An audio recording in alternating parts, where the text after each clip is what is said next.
Hello everyone and welcome back to another retro gaming video.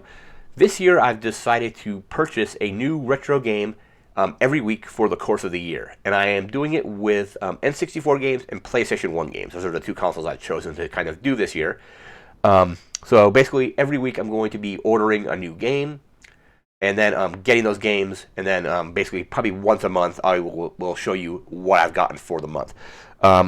I only have 3 of the 4 games for January here. I placed the other order for my 4th game like a couple weeks ago, and it still hasn't arrived yet.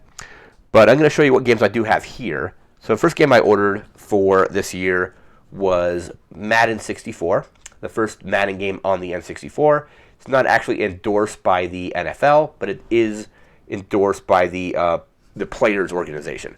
So all your players are there. It's just that the team names are not going to be what they actually are. So, for example, if you're playing as Dallas, the team will just be called Dallas. It won't be called the Dallas Cowboys because they don't have the licensing to use the Cowboys name. So it's just Dallas. And then all the players on that team are correct, like Troy Aikman is still on there and so on. And again, this game came out in 1997. And I don't know if Madden still does this, but the exhibition teams that are set, if you just go in to do like a quick game, are the teams that were in the Super Bowl earlier in that year for the previous season. So the 1996 season, which was the Super Bowl happened in 1997. So the two teams that are the default teams in Madden 64 are the Patriots and the Packers. So you can go in there, you can change the settings, pick your teams and all that. It's still pretty fun. I'm not particularly good at it, and a lot of the new rules additions are, of course, are not going to be in this game because I don't think fair catch is in there, and there's a bunch of other kind of like rules things that have changed, which are now obviously in the more current Madden games. But that was Madden 64. I may pick up, I think I was reading somewhere Madden 2001 is supposed to be the best one on the console. Probably because it was the last one, I think. I think it was the last Madden on the console anyway.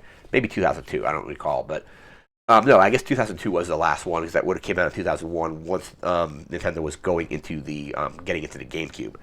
But Madden 2001, from what I read, is probably the best one out of the N64 games. So I might pick up 2001 at some point as well. The next game I picked up the week after that was a game I had never heard of. I had seen it on Reddit, on the Nostalgia subreddit, and I was just like, okay, that looks very interesting. I'm going to see if that's still available because I'm very interested in playing that. And that is the Spice Girls Interactive Music Experience. I think based on the Spice World movie or their second album. And I played it on PlayStation 1, so I got it, I think a couple weeks ago, showed up. Played it, and it's not very intuitive in what you're supposed to do. So basically, there's a whole bunch of areas in the game that you can't even access until you make a remix first. So there's like 5 songs in the game, and you can choose which one to remix.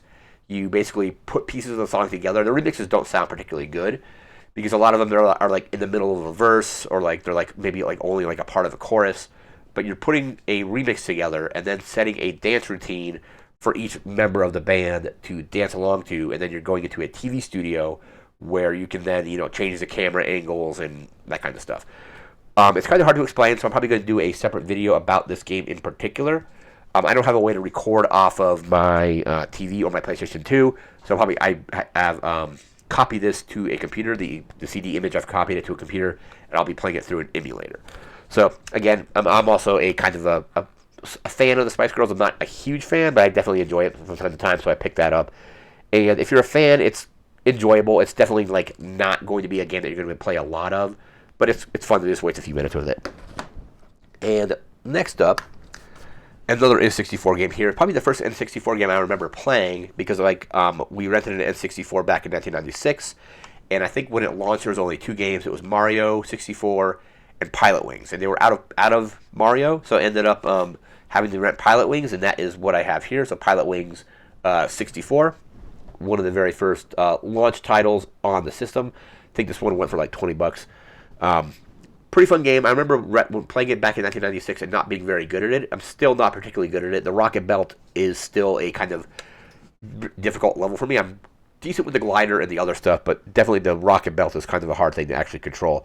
But Pilotwings 64 was my 3rd game. And I will briefly discuss the 4th game, even though it isn't here yet, but I definitely placed the order back in January. And that is Devil Dice on the PlayStation, which is, I played it a few times, and it's a very fun puzzle game where you are walking around on dice, like dice faces, and they're all six-sided dice. And the object of the game is to chain the dice together. So, like, a die will score once you have the right number of those dice connected on the board. So, for example, a 5 will score only once you have 5 dice that have 5 on the top, and they're all connected. Once those start scoring, you can then roll all their dice into that area and combo off of it. So if you roll another 5 in there, it'll add more points. The ones, for example, don't score on their own. They have to be rolled into another combo. So it's a really interesting puzzle game. Game ends once the board gets completely filled, and then if you basically, like, it's like there's no more dice can be brought in. The game ends. It's like Tetris when you hit the top of the thing in Tetris, and you have no more way to make lines or anything like that. So Devil Dice is supposed to be coming here. I ordered it back, like I want to say like third week of January, but it hasn't shown up yet. It's shipped, but it's just not here. So in February, I've already ordered one game so far for N64, and I had to order an accessory to go along with it. And I ordered Hey You Pikachu. I remember playing this back in like 2000 or whenever it came out. I think I rented it from Blockbuster or something. And I remember the microphone not being particularly good. So I got the game. The game was like $10. The actual microphone adapter was more. And then I was reading somewhere that you could just use like a normal like 3mm or whatever the measurement on headphone jacks are. So if you have like a microphone, you can just plug it in and it should work.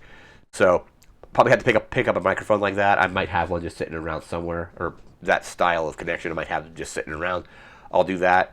And I just remember the game, the voice recognition not being particularly good. I remember one level where you're making soup, and I remember telling Pikachu, it's like, hey, add that thing to the soup, do this, do that. And then once the soup is done, you hit a button, and then, or actually you don't hit a button, because I think you don't actually use a controller in that game. But I don't remember exactly what happened, but I think I was done with the soup, and then Charmander took a sip of it and just started coughing. So it's going to be interesting to see if that game, if it's kind of like, it wasn't a bad game, but the voice recognition was definitely not good. So I wonder what it's going to sound like, like 22 years later trying to play that game. So that's what's coming up in February. I still have Devil Dice still on the way here, but in a future video, I'm going to post gameplay of the Spice Girls game just because it's kind of hard to describe what you're doing. So that's going to do it for this January video for all the games I ordered in January. We'll be back in February with another one, or back later this month once I get all my February games in the mail. And then we're going to continue this, again, one game a week. I'm going to order one game a week for N64 or PlayStation 1. I'm trying to go every other, so if I get, and basically I'll get 2 N64 games each month, and then 2 PlayStation 1 games, and so on. Don't really know what games I should purchase. I'm looking to get games that are not incredibly, I don't want to say overpriced, but like I'm definitely not going to spend like $100 on a game. These games here were like 10, 20 was the most expensive one on this, and like 5. So like, I think in January I spent, let's see, 20, 40, like $55 on these. And very, very pleased with these games so far. But we're going to do a video on the Spice Girls game, and then once all my games for February show up, we'll do another video with those. That's going to do it for this video. Remember to like, comment, share, subscribe. We'll be back again with another kind of like update video on these. And again, thanks for watching. Take care, and have a good one.